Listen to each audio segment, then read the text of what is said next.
I think it's important to grow into a particular role with the right characteristics and the right qualities. How much do you really know about the British royal family beyond the big names like King Charles, Queen Camilla, Prince William, and Prince Harry? Sure, they get all the attention, but what about the lesser-known members? For example, did you know William and Harry have a stepsister named Laura Lopes? She mostly flies under the radar and the media rarely talks about her. But Prince Harry recently addressed the mystery surrounding his sister, revealing why she's often overlooked. Stick around as we uncover the story behind Laura Lopes and her quiet place in royal history. Laura Lopes, formerly Laura Parker Bowles, is the stepdaughter of King Charles and the half-sister of Prince William and Prince Harry. While her famous stepbrothers have spent their lives under the media spotlight, Laura has remained largely out of public view. Born on January 1, 1978, she is the daughter of Camilla Parker Bowles, now Queen Camilla, and her first husband, Andrew Parker Bowles. Unlike William, who became a royal heartthrob, and Harry, who earned a reputation as the rebellious prince, Laura led a relatively normal and private life away from all the royal drama. Things changed in 2005 when her mother Camilla married then Prince Charles.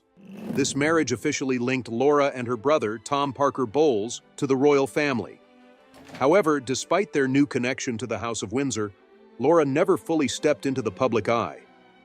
While William and Harry embraced their royal roles, Laura chose a quieter path. Her absence from the limelight isn't due to a lack of importance, but rather a conscious decision to keep her personal life private. A stark contrast to the constant media buzz surrounding William, Harry, Kate Middleton, and Meghan Markle. As for her personal life, Laura married Harry Lopes, a former Calvin Klein model turned chartered accountant, in a private wedding in 2006. The couple has 3 children, and Laura's focus has remained on her family rather than public appearances. While she rarely makes headlines, she's still an important part of the extended royal family.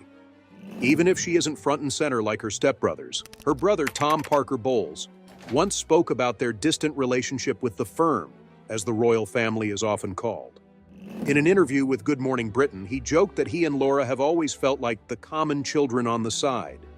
He explained that their mother Camilla married into the royal family, meaning their connection is more by association rather than birthright.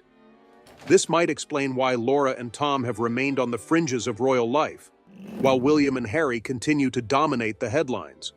So while the world follows every move of William, Harry, Kate, and Meghan, Laura Lopes remains a quiet reminder of the many branches within the royal family tree, one that prefers to grow in the shade rather than bask in the spotlight. Tom's cheeky remark about being the common children speaks volumes about how he and Laura see their place in the royal family. Unlike their stepbrothers, Prince William and Prince Harry, they don't come from a royal bloodline, and that difference has always been clear. Tom's comments give us a glimpse into the dynamics between them and the monarchy. It seems they've deliberately kept a certain distance, possibly because their connection is based on marriage rather than birthright. This distinction likely explains why they feel somewhat removed from royal duties and traditions. The timing of their mother's marriage to Prince Charles may have also played a role in this sense of detachment. Both Laura and Tom were already well into adulthood when they became part of the extended royal family. Born on New Year's Day in 1978, Laura was 27 when her mother married Charles in 2005, and Tom was 30. Unlike William and Harry, who grew up immersed in royal customs and obligations, Laura and Tom had already built their own independent lives before suddenly finding themselves linked to the monarchy. Laura Lopes, unlike her famous stepbrothers, has taken a completely different route, crafting a career that has nothing to do with royal duties or public appearances. She's carved out her own space in the world of art and fashion, following her passions without the constant glare of the spotlight. After earning a degree in history of art and marketing from Oxford Brookes University, she took her first steps into the art scene with an internship at the prestigious Peggy Guggenheim Collection in Venice. That experience sparked a lifelong dedication to the creative world. At one point, Laura even dipped her toes into journalism, working as the motoring correspondent for Tatler magazine. Interestingly, this happened at the same time her brother, Tom, was a food columnist for the same publication. But while journalism gave her valuable experience, Laura eventually returned to her true passion, art. In the mid-2000s, she managed the Space Gallery in London, showcasing her love for visual arts. Then in 2005, she co-founded 11 Gallery, a contemporary art space dedicated to featuring both emerging and established artists. This venture was a testament to her commitment to supporting creative talent, and while she has since moved on, her influence in the art world hasn't faded. More recently, Laura has taken her passion for the arts beyond the traditional gallery setting. Reports suggest she has relocated to Wiltshire, where she now hosts exhibitions, continuing her mission of promoting artistic expression in new and exciting ways. But her creative ventures don't stop at art. She's also made her mark in fashion. She played a key role in launching Mojo & McCoy, a boutique in Hungerford that she co-founded with friends. Laura has spoken about how each of them has a unique sense of style, yet they've managed to blend their tastes into a collection that's both stylish and cohesive. Her journey has been anything but ordinary. From navigating a complicated family dynamic to building a career far removed from royal life, Laura has chosen to forge her own path, one that keeps her connected to her passions, rather than the pressures of monarchy. While she may not be a household name like her stepbrothers, her story is a fascinating reminder that not everyone tied to the royal family is bound to the spotlight. Reports suggest that Camilla Parker Bowles was determined to give her children as normal a home life as possible, despite all the complications over the years. Back when Laura was growing up, Prince Charles and Camilla were simply friends, occasionally exchanging Christmas cards and having the odd phone call. At that time, Laura and her brother, Tom Parker Bowles, only knew Charles as a family friend. Even as Camilla's relationship with him evolved, she stayed committed to raising her children in a warm and nurturing environment. She was a hands-on mom, showing up at school events and personally driving Laura to playdates, birthday parties, and lessons. But despite her best efforts, the stability she wanted for her kids was shaken by the struggles in her marriage to Andrew Parker Bowles. Reports claim that Andrew was unfaithful throughout their marriage, adding tension to the family dynamic. Things took a dramatic turn in 1993 when a private phone call between Camilla and Prince Charles was leaked to the public. Suddenly, Camilla found herself at the center of a full-blown media storm, with tabloids dissecting her every move. Despite Camilla's attempts to shield her children from the chaos, Laura and Tom inevitably got pulled into the media frenzy surrounding their mother. The attention only intensified in 1995, when Laura was 17 and her parents' divorce became official. It was a tough time for the family, forcing them to deal with relentless public scrutiny while navigating the emotional weight of a very public split. Even though Laura Lopes wasn't born into royalty, she grew up in a world that balanced aristocratic privilege with a fairly normal upbringing. Her childhood home, Middlewick House in Wiltshire, was described by Express as an 18th-century architectural gem built from Cotswold stone, a symbol of classic British upper-class luxury. She attended St. Mary's Convent, a Catholic girls' boarding school in Shaftesbury, Dorset, before moving on to Oxford Brookes University for higher education. When Laura and Tom finished university, their parents, Camilla and Andrew, showed their support in a big way. They bought the siblings an apartment in London's prestigious Kensington area. It was a generous gesture that gave Laura and Tom a comfortable space to transition into post-university life. But despite the luxury around her, Laura made an effort to experience a more typical student lifestyle. She chose to share a house with friends rather than opting for a more exclusive setup, embracing the camaraderie and independence that came with it. To add to that experience, she also took on part-time jobs, working as a waitress and dishwasher in a cafe for $3.50 an hour. Surprisingly, her stepfather, Prince Charles, was all for it. He reportedly encouraged her to take on the job, seeing it as a valuable lesson in independence and hard work, something quite different from the world of privilege she was born into. Laura's connection to the British royal family is inextricably linked to the long and complicated love story between her mother, Camilla, and Prince Charles. While they didn't officially tie the knot until 2005, their romance had been going on for decades. According to the Evening Standard, their relationship actually began long before Charles married Princess Diana in 1981. Eventually, Charles himself admitted to having an affair with Camilla towards the end of his marriage to Diana, proving that their bond had always been deep and enduring. Given this long and complicated history, it's almost certain that Laura Lopes had met her future stepbrothers, Princes William and Harry, well before her mother's second wedding. The personal relationships within the royal family, played out under constant media scrutiny, making the road to their eventual union in 2005 all the more intriguing. Over the years, Laura's connection with her stepbrothers deepened, gradually shifting from casual acquaintance to something more familiar. By 1998, as Hello reported, Laura and her brother, Tom Parker Bowles, had already formed a friendship with William and Harry. A royal aide at the time even mentioned that the young princes admired Tom, viewing him as a young man about town. Given the ever-watchful press surrounding the royals, this friendship likely evolved under a fair share of public attention. Adding another interesting twist, Hello also pointed out that Tom Parker Bowles happens to be Prince Charles's godson, further intertwining their lives. This godfather-godson bond added an extra layer of familial connection, reinforcing that Laura, Tom, William, and Harry shared a history that extended far beyond what the public typically saw. Despite these friendly ties, relationships within the extended royal family weren't always smooth sailing. Katie Nichols' book, William and Harry, Behind the Palace Walls, paints a more complicated picture, particularly when it comes to Laura and Prince William. Around the time of Prince Charles's marriage to Camilla Parker Bowles, Laura and William reportedly found themselves clashing frequently. At the heart of these heated disagreements was the complicated history of their parents, namely the infamous love triangle involving Prince Charles, Camilla, and Princess Diana. Nicholl described how the impact of these past events led to tensions between Laura and William, particularly when it came to assigning blame for the broken homes they had each grown up in. Deeply affected by his mother's struggles, William reportedly held Camilla responsible for the pain Diana endured, and this anger occasionally boiled over in confrontations with Laura. However, Laura had her own perspective on the situation.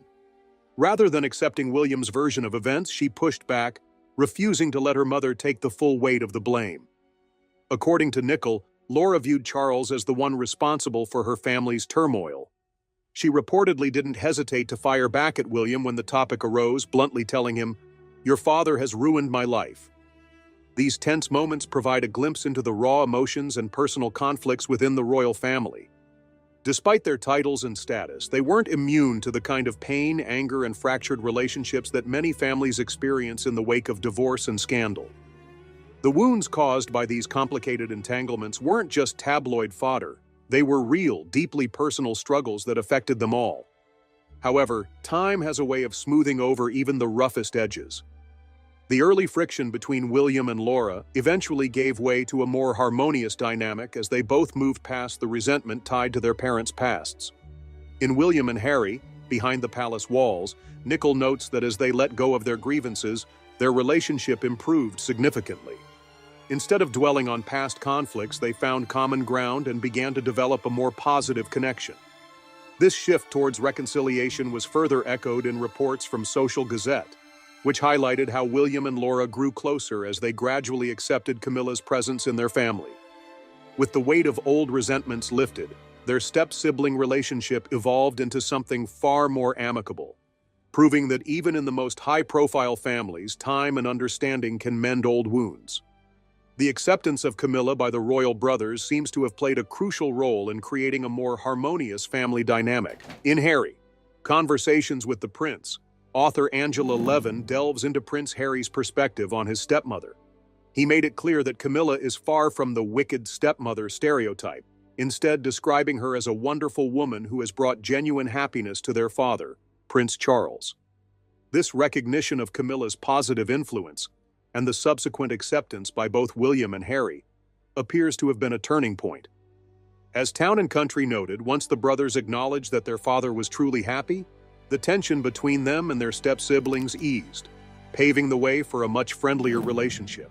Just a year after Camilla and Prince Charles tied the knot, Laura Parker Bowles herself walked down the aisle in 2006, officially becoming Laura Lopes. She married Harry Lopes in a beautiful ceremony held in a charming Wiltshire village. While it wasn't a grand royal spectacle, the wedding still drew significant attention, particularly from royal watchers. According to the BBC, around 500 onlookers gathered in the streets, eager for a glimpse of the bride and her distinguished stepbrothers, Princes William and Harry. For her big day, Laura opted for an elegant gown from Robinson Valentine, a fashion house favored by her mother, Camilla. As Vogue pointed out, This choice not only reflected Laura's personal style, but also underscored her close bond with her mother, even on one of the most important days of her life. In a later interview with Town & Country, Laura fondly recalled the wedding, particularly the scent of lily of the valley that filled the air, making the day feel all the more special. She also revealed her favorite wedding gifts, personal photographs, appreciating how they uniquely capture the essence of the people in them. Harry Lopes, Laura's husband, brings an intriguing background to their marriage. Educated at Eton, he once worked as a Calvin Klein underwear model before making a dramatic career shift to become an accountant. In a light-hearted remark to Hello, Laura acknowledged this change, quipping that while accountancy isn't as exciting as modeling, it's certainly more stable. But beyond his professional journey, Harry comes from an aristocratic lineage. As the Mirror reported, he is the son of a baron and is in line to inherit Naton Hall in Devon, along with the Skelpick estate in the Scottish Highlands, adding another touch of noble heritage to their union. Laura has found contentment in Wiltshire, where she has embraced life as a devoted wife and mother of three. Her journey into motherhood began in January 2008 with the arrival of her firstborn, Eliza. The family grew even larger in December 2009 when she gave birth to fraternal twins Gus and Louis, a detail noted by Town & Country. Interestingly, one of the twins, Louis, shares his name with his royal cousin, Prince Louis. Although Laura tends to maintain a more private lifestyle, her children have had moments in the royal spotlight. Her daughter Eliza had a particularly memorable role in 2011 when she served as a bridesmaid at Prince William and Kate Middleton's wedding. As Hello reported, Eliza even stood alongside the royals on the Buckingham Palace balcony after the ceremony, offering the public a rare glimpse into the strong family ties between Laura's household and the royal family. When it comes to the closeness between Laura's children and their royal cousins, Prince George, Princess Charlotte, Prince Louis, and Archie, there's no definitive public record. However, given their occasional involvement in royal events, it's not hard to imagine the Lopes children enjoying play dates with their high-profile relatives. The Sun even reported that Laura was once considered as a potential godmother for Prince Louis, further indicating the deep familial bonds that connect the Lopes and Cambridge families. The bond between the Lopes children and their grandmother, Camilla Parker Bowles, affectionately called Gaga, adds another heartwarming touch to their family dynamic. According to the Daily Mail, Camilla fully embraces the joys of being a grandmother, taking great delight in spoiling her grandchildren whenever she gets the chance. In the documentary, The Real Camilla, HRH, the Duchess of Cornwall, as reported by Hello, she shared how much she enjoys the role, describing it as wonderful. She pointed out that one of the best parts of being a grandmother is indulging the little ones without the full weight of parental responsibility. She gets to dote on them, enjoy their company, and then send them back to their parents. While Camilla's approach to grandparenting leans toward playful indulgence, it's clear that she finds deep happiness and fulfillment in her relationship with her grandchildren. The fact that her grandkids call her Gaga only reinforces the affectionate and relaxed atmosphere she fosters when spending time with them. Like many families, the Parker Bowles and Lopes households faced challenges during the lockdown of 2020. The separation was difficult for Camilla, who, in an interview with the BBC, expressed how much she longed for the day she could wrap her family in a big hug again. Despite the physical distance, she made the most of modern technology to stay connected. Through video calls on Zoom and the House Party app, she was able to see her loved ones virtually, showing that even the royal family had to adapt to new ways of staying in touch during an unprecedented time. Beyond her connections to the British royal family, Laura Lopes has an even more extensive family network. When Camilla Parker Bowles divorced her first husband, Andrew Parker Bowles, in 1995, he remarried the following year, tying the knot with Rosemary Pittman. According to Express, Pittman had reportedly been Andrew's longtime mistress before becoming Laura's stepmother. Tragically, Rosemary Pittman passed away in 2010 after battling cancer. But her presence in Laura's life meant that the family tree expanded even further. Pittman had 3 children from her first marriage, making them additional step-siblings for Laura. Despite the complex nature of these relationships, Laura seems to have maintained strong ties with this side of her family. In fact, Pittman's obituary noted how much she cherished spending time with her step-grandchildren.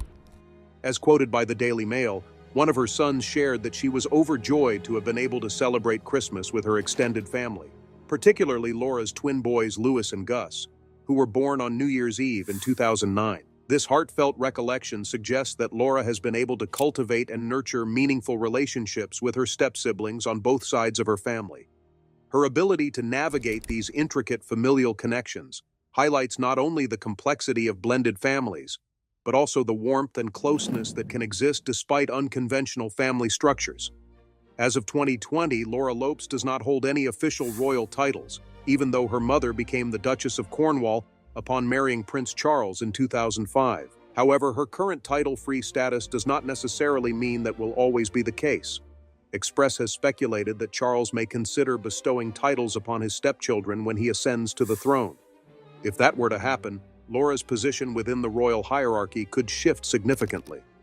Should Charles decide to grant her a title, it might come with certain privileges. As the International Business Times reported, royal titles often bring perks such as dedicated staff members and even security protection. While nothing is confirmed, this possibility adds an interesting layer to Laura's place within the extended royal family, suggesting that her role may evolve in the years to come. While the possibility of Laura Lopes receiving a royal title exists, it's important to note that even if that were to happen, she would not be assigned any official royal duties. Since she is not directly in line for the throne, her role within the royal family would remain more symbolic than functional. However, there's another potential path through which Laura could acquire a title, one that doesn't rely on King Charles bestowing it upon her. This alternative stems from her husband, Harry Lopes, whose father holds the title of Baron. As the International Business Times explains, if her father-in-law were to pass away, Laura could inherit a baroness title alongside her husband. This highlights the many different ways in which titles and honors can be passed down in the British aristocracy, reflecting the deep-rooted traditions that shape both royal and noble families. Laura's position as the stepdaughter of King Charles has certainly come with privileges, even though she remains a private figure outside the royal spotlight. According to Hello, Charles has come to view Laura and her brother, Tom Parker Bowles, as royals without titles, acknowledging their connection to the monarchy even if they don't hold official positions. A royal insider even noted that Charles considers them part of his extended family, reinforcing the strong bond that has developed over the years. In a remarkable show of support, Charles reportedly established a $2 million trust fund for Laura and Tom. As revealed by the Evening Standard, this financial provision serves as a safety net, ensuring that they are well cared for in the future. A source close to the royal family emphasized that Charles is determined to look after them, stating that he wants to make sure they are financially secure should anything happen to him. This gesture underscores his deep commitment to their well-being and highlights the evolving nature of their familial ties. Beyond financial support, Charles has also been protective of Laura and Tom's privacy. With increasing media attention on the extended royal family, the Evening Standard reported that Charles has taken active steps to shield them from the press, ensuring they can maintain a sense of normalcy away from the constant scrutiny. This protective approach reflects his understanding of the challenges that come with public life and his desire to give them the space to lead their lives on their own terms. Despite her close connection to the royal family, Laura Lopes has always chosen to lead a quiet, private life. She has often been described as more introverted than her outgoing brother, a contrast noted by Hello magazine. According to a friend quoted in the publication, Laura really doesn't like the attention, which is why she has made a conscious effort to stay out of the limelight. Her preference for privacy was evident even in her wedding plans. When she married Harry Lopes in 2006, she opted for a small village church rather than a grand, high-profile venue.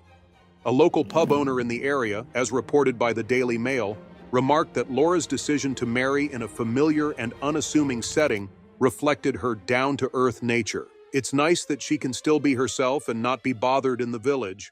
She's a very grounded girl and often pops in here, so it made sense that she'd want to get married locally. Laura herself has spoken candidly about the unique challenges that come with being part of the Parker Bowles family. In an interview with W Magazine, she acknowledged the complexities, saying, "Sometimes doors can open, but then they slam right back in your face." Despite these difficulties, she remains proud of her family name and has developed a mature and sophisticated approach to handling the expectations and scrutiny that come with it. Her perspective suggests a deep sense of self-awareness and resilience, allowing her to navigate her aristocratic ties while staying true to herself. Given her family's royal connections and the British public's endless fascination with the monarchy, it's impressive how Laura has managed to remain largely out of the public eye. Her ability to maintain such a private life, despite her ties to one of the world's most watched families, speaks volumes about her intentional efforts to stay under the radar. But what do you think? Do these lesser-known details about Laura Lopes surprise you? Have you ever wondered what secrets lie behind the walls of Buckingham Palace? Secrets so profound they could shake the very foundation of the British monarchy? When Queen Elizabeth II passed away, the world mourned the loss of a beloved monarch. But behind the public displays of grief, a private moment was unfolding, one that would leave the royal family grappling with the weight of her final wishes. What revelations were hidden in her will? Who among her family would be entrusted with her most cherished treasures? And how would these decisions reshape the future of the monarchy forever? Prepare to dive into the untold story of the Queen's last will, a document that didn't just divide her estate, but redefined the legacy of the royal family. The answers will leave you questioning everything you thought you knew about Britain's most iconic institution. When Queen Elizabeth II passed away, it wasn't just the end of a reign. It was the end of an era that spanned over 7 decades. Her steadfast presence had been a cornerstone of British identity, a bridge between tradition and modernity, and a symbol of unity in times of uncertainty. But even as the world mourned the loss of a beloved monarch behind the gilded doors of Buckingham Palace, a sense of unease took hold. For while her passing marked the close of one chapter, it also opened the door to long-buried secrets that would soon come to light. The Queen's will, a document shrouded in mystery, carried the weight of her legacy and the future of the monarchy itself. It wasn't just about wealth or titles. It was about the delicate balance of tradition and evolution that the royal family would have to navigate in her absence. In the days following her death, speculation ran rampant. What had the Queen left behind? And who would be entrusted with her most treasured possessions and responsibilities? As the somber rituals unfolded, flags at half-mast, crowds gathering outside royal residences, and a nation in mourning, there was a growing curiosity about what would come next. The royal family, known for its stoic facade, seemed unusually guarded. Insiders whispered of meetings behind closed doors, where emotions ran high, and the stakes felt higher still. The reading of the Queen's will, it seemed, was not merely a formality, but an event that could alter the course of the monarchy. When the day finally arrived, Buckingham Palace exuded an atmosphere of quiet tension. In the grand but somber setting of the palace library, members of the royal family gathered. Prince William, now a cornerstone of the monarchy's future, was to take on a responsibility unlike any other, reading the late Queen's final wishes. For William, this moment was not just a duty, it was deeply personal. He had been a beloved grandson, a confidant, and in many ways, the embodiment of the values his grandmother had championed. Yet, as he prepared to read the document, there was an unmistakable air of apprehension. The room was heavy with anticipation as the family assembled. King Charles III, stoic and measured. Camilla, watchful. Catherine, graceful, yet contemplative. And then there were the quieter figures, the younger generation and those who had stepped back from public life, each present for a moment that would undoubtedly shape their futures. As William unfolded the crisp parchment, the rustle of the paper was the only sound in the room. It was a scene that could have been plucked from a period drama, yet its implications were as real as the regal portraits that adorned the walls. The first words of the will sent a ripple through the room. They were not merely about material wealth or titles, but carried a tone of foresight and deliberation. It was clear that the Queen had thought deeply about the impact of her decisions. Every allocation, every word, seemed to serve a purpose, a map for the monarchy's evolution in a rapidly changing world. Yet the surprises began almost immediately. Balmoral Castle, the cherished Scottish retreat where the Queen had spent so many summers, was not simply handed down to King Charles as many had assumed. Instead, the will hinted at a more complex arrangement, one that could involve multiple generations of the family.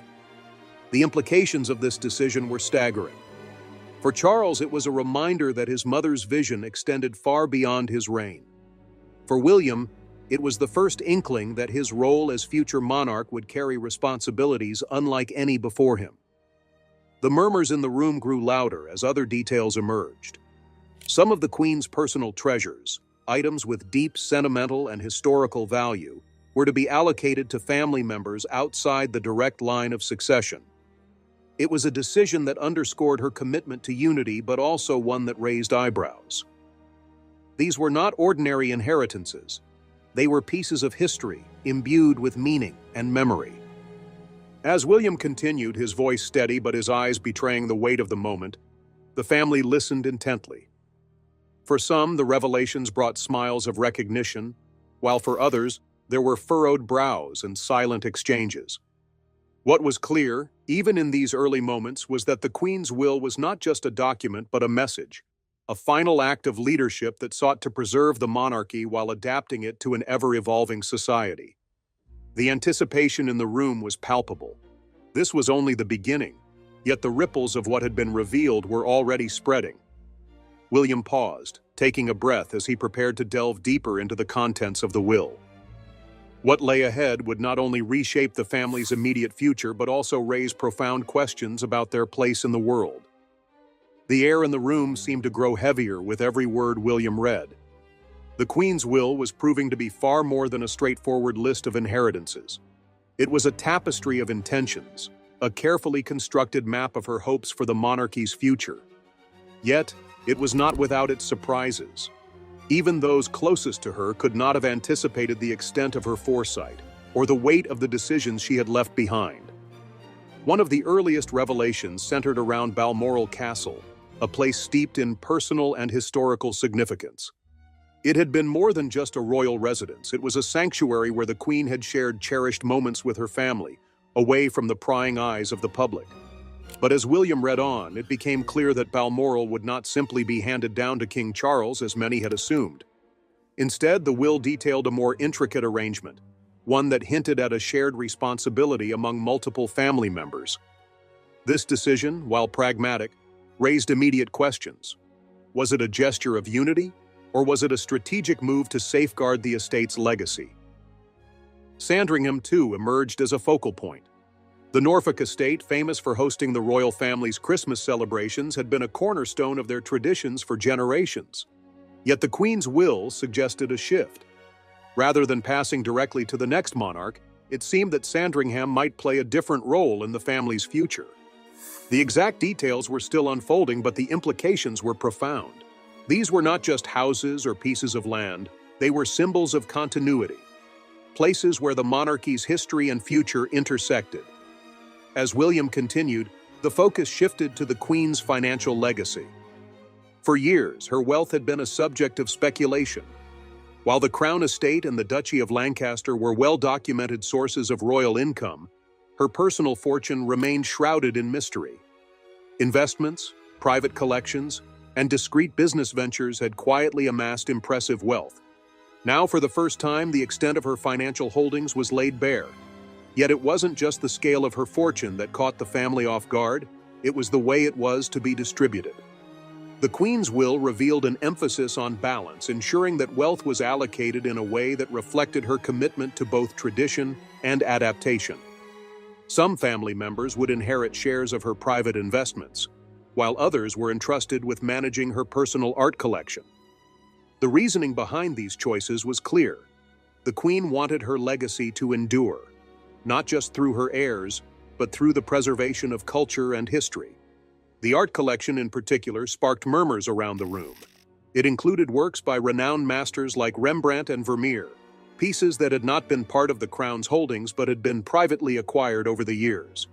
The will specified which family members would inherit these treasures, and the selections were anything but predictable. Rather than simply passing them to the next monarch, the Queen had chosen individuals she believed would appreciate their cultural significance and ensure their legacy. It was a decision that spoke volumes about her priorities. But perhaps the most emotionally charged moment came when the subject turned to the Queen's jewelry. Her collection, a dazzling array of tiaras, necklaces, and brooches, had been the subject of fascination for decades. These were not just ornaments, they were heirlooms with stories that spanned generations. The Vladimir tiara, for instance, carried a history as rich as the gemstones that adorned it. Who would inherit such iconic pieces? The answer was more complex than anyone had anticipated. Some jewels were to be passed down to Catherine, the Princess of Wales, who had already begun embracing her role as a future queen consort. Others were allocated to family members outside the immediate line of succession, a decision that raised eyebrows and sparked quiet speculation. Yet, as surprising as these choices were, they underscored the Queen's intent to maintain unity and balance within the family. It wasn't just about who wore the jewels, it was about what they represented. William's voice remained steady, but there was a palpable weight to his words. He understood that each revelation carried consequences, not just for the individuals involved, but for the monarchy as a whole. The Queen's will was shaping up to be a document of both continuity and change, a delicate balance that reflected her understanding of the challenges the family would face in the years to come. As the reading continued, the atmosphere in the room shifted. There was curiosity, of course, but also an undercurrent of tension. Each new detail seemed to peel back another layer of the Queen's intentions, offering a glimpse into her private thoughts and priorities. For some, these revelations were affirming. For others, they raised questions about their place within the family and the future of the monarchy itself. By the time William paused to take a breath, it was clear that the will had only begun to reveal its secrets. The Queen's vision was unfolding piece by piece, and while it offered clarity in some areas, it left much to be interpreted. The family exchanged glances, a silent acknowledgement of the enormity of what lay ahead. This was not just about inheritance, it was about legacy, responsibility, and the delicate balance of tradition and progress. And yet, there was still more to come. The deeper William delved, the more the will seemed to challenge expectations and reshape the narrative of the royal family's future. What would the next revelation bring? And how would the family reconcile the weight of their history with the demands of a changing world? As the evening light filtered through the grand windows of Buckingham Palace, the atmosphere in the room grew heavier with the weight of the Queen's words. Each passing moment seemed to peel back another layer of her intentions, and with every revelation, the boundaries between tradition and transformation blurred further. For the royal family, these were not mere instructions. They were a roadmap to their future, shaped by the wisdom and vision of a monarch who had seen the world change in unimaginable ways. The focus of the will now shifted to the deeply personal treasures that had defined the Queen's life. Among these were her priceless heirlooms, each imbued with its own history and significance. These were not just possessions, they were symbols of a legacy stretching back through centuries of British history. As William read on, it became clear that these items were not to be distributed arbitrarily. Every choice the Queen had made carried meaning, reflecting her relationships, her values, and her hopes for the monarchy. The Queen's jewelry collection was the centerpiece of this segment, and its allocation was as much about symbolism as it was about sentiment. Tiaras that had graced state banquets and brooches that had become synonymous with her public appearances were among the items listed. The Vladimir tiara, a favorite of the Queen's and a piece with a storied history, stood out. It was said to carry not only immense monetary value but also a connection to her personal identity as a monarch and a woman of deep historical awareness. The question on everyone's mind was, who would inherit such a treasure? The answer was not as straightforward as one might expect. Some pieces were to be passed down to Catherine, the Princess of Wales, marking her role as the future queen consort. Yet others were destined for family members outside the direct line of succession, a gesture that seemed to reflect the Queen's desire for inclusivity and unity within the family. Each allocation appeared to be a deliberate act, designed to preserve the significance of these items while ensuring they remained symbols of continuity and heritage. Beyond the jewelry, the Queen's private art collection came into focus. This collection, amassed over decades, included works by masters like Rembrandt and Vermeer, pieces that had been quietly admired within the palace walls but rarely seen by the public. These were not part of the official crown collection, but personal acquisitions, each chosen for its beauty and historical significance. The will revealed that these treasures would not simply remain in the family vaults. Instead, they were to be entrusted to specific family members who had shown an appreciation for art and culture. This decision surprised many, as it deviated from traditional practices.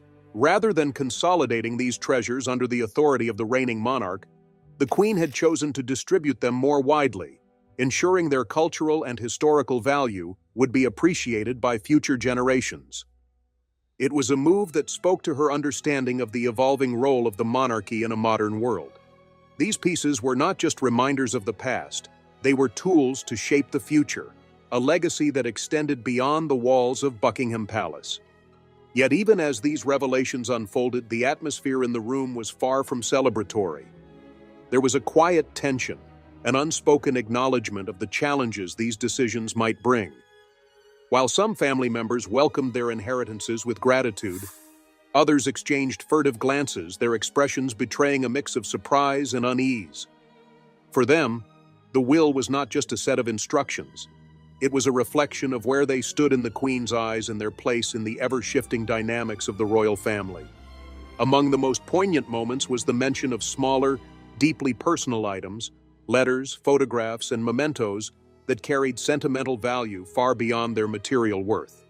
These were the pieces of the Queen's life that had rarely been seen, even by her closest confidants. Their distribution was a reminder that beneath the crown, she had been a mother, grandmother, and great-grandmother, a figure whose love for her family had often been expressed in quiet, private ways. William's voice softened as he read these passages, aware of the emotions they might stir. For the younger generation, these inheritances were an invitation to connect with the Queen's life and values on a deeply personal level. For those who had spent decades by her side, they were a bittersweet reminder of a relationship that had been both personal and symbolic. The room seemed to hold its breath as the family absorbed the significance of these gestures, their silence speaking volumes. Yet, as with every revelation in the will, these deeply personal items were not without their implications. Whispers spread among the family about what these choices might mean, who had been favored, who had been overlooked, and what unspoken messages lay within the Queen's final wishes. The unity that the Queen had sought to preserve now felt tenuous, as the lines between tradition, sentiment, and strategy became increasingly blurred. The reading continued into the evening, and with every turn of the page, the Queen's vision became clearer.